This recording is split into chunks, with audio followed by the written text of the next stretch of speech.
The Beatles, in my mind, were and are still the best band that ever was. They were not the greatest musicians. They were not, movie star types. They were just a great cohesive band. Every instrument that they played made sense. Ringo was the perfect drummer for the way they wrote songs. George Harrison was the best guitar player for the way they wrote songs. George Martin was the best producer for the songs they came in with. It was just a great combination of talents that hardly ever happens. It's like lightning in a bottle. And I don't know that we'll ever see their like again. Of course, it was from my era. I was 14 years old when I first heard them. They made a huge impression on me when I was a young guy, and they kind of left the footprint that everybody tried to follow. So, yeah, to me, best band that ever was. I was a Beatle fan from the get-go. The early stuff I thought was great. A lot of it was actually rehashed R&B songs like Twist and Shout or Please Mr. Postman. But when the Beatles got into the year, I think it was 1965, they put on an album called Rubber Soul. Things started to get really interesting. These guys were growing, and you were hearing them grow. I was 14 when the Beatles came out, 64, in the States. And by the time it was 1965, I was 15 or 16, and they were doing some really interesting stuff. It wasn't all about boys and girls, oh, I want to hold your hand, she loves you, yeah, yeah, yeah. It was getting kind of sexy. There was a song on Rubber Soul called Norwegian Wood. I once had a girl, or should I say, she once had me. And he's with this Scandinavian girl. And they're in front of the fireplace, and she says, it's time for bed. Whoa, you never heard that, on a recordings. Wow, they're going to do it. It's really kind of sexy. And she said, it's time for bed. And then it ends up, nothing happened. She told me she worked in the morning and started to laugh. I told her I didn't, crawled off to sleep in the bath. Now that's happened to me a few times. And it happened to John, and he admitted it. I just thought the stuff on that album was starting to get very, very interesting. They were experimenting. They were pushing the envelope. They were expanding the boundaries of what had been done. And everything after Rubber Soul became even more interesting. Revolver was a strange album. It wasn't as melodic as their earlier stuff. It wasn't as pretty. It was kind of ragged and rough and experimental and exciting. And then, of course, Sgt. Pepper after that. They kind of exploded after Rubber Soul. They went in a lot of different directions, and I liked that. I liked hearing them grow. I wish I would have met John Lennon.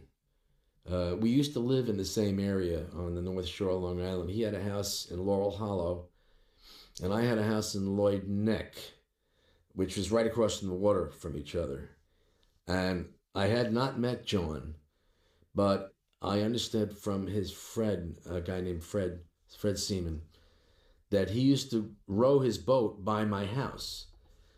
Being my house was right on the water. And he said to Fred, I'd like to go say hi to Billy Joel, but I don't want to bother him. And the funny thing is, I used to drive my boat by his house and think about just stopping, pulling up on the beach, going to his door and knocking on his door, but I didn't want to bother him either. We both respected each other's privacy. And due to that, we never got to meet each other. But I found out later that he used to go by my house. I said, I wish he had just stopped, just knocked on the door. It would have been nice. Would have been a nice thing. It's called Piano Man. Paul McCartney is a friend and a very, very talented writer. And his bass playing is fantastic. And he's just this enthusiastic guy. He's got so much energy.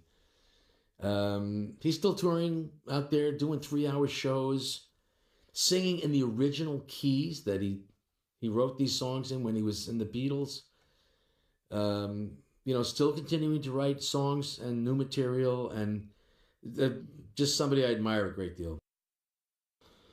Well, I had asked Paul when we were talking about booking Shea Stadium to play the last gigs, I had talked to Paul, and he it said that he was scheduled to visit with his daughter and was going to be able to come, which I completely understood. You have a visitation with your kid, you don't want to mess with that. So I thought that was the end of that. Well, thanks for thinking of us, and well, maybe we'll figure something out another time. When we played that last show at Shea, I got a message uh, that Paul was on his way to New York and was going to try to make the gig, which I was shocked because I didn't expect that at all. It was like a complete last minute thing. And we're on stage, and now, the guy's got to get cleared to land his flight. He was on a commercial flight. Then he'd have to go through immigration, customs, get a car, fight traffic to get from JFK Airport all the way up to the North Shore of the Shea Stadium. And we just figured it wasn't going to happen. But it did. They rushed him through customs and immigration.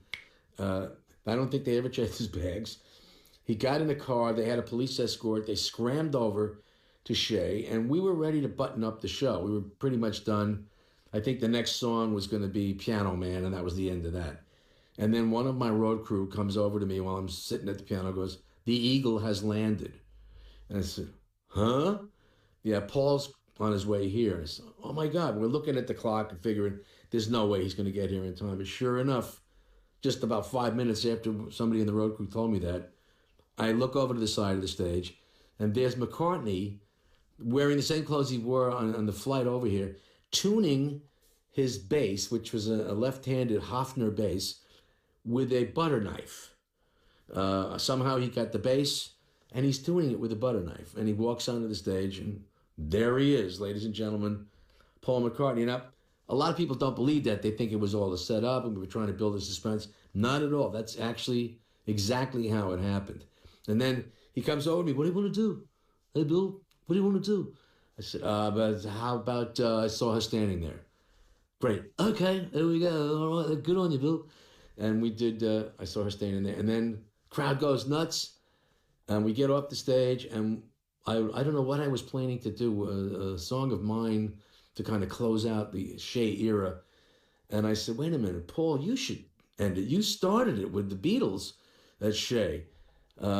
You should end it. Well, what do you want to do?" And I said, "How about She Loves You?" And I don't think he wanted to do that one. He goes, "No, I don't know that one." And I said, "Well, what should we do?" And he said, "How about Let It Be?" And I said, Perfect. I mean, it couldn't have ended any better. Well, of course we'll do Let It Be. I didn't even play. I just sat on the piano and watched. It was, how do you, top that moment? I mean, I was thrilled to have Paul play the last song, and it was karmic. I felt like I was in the audience watching this all unfold, and I got the best seat in the house.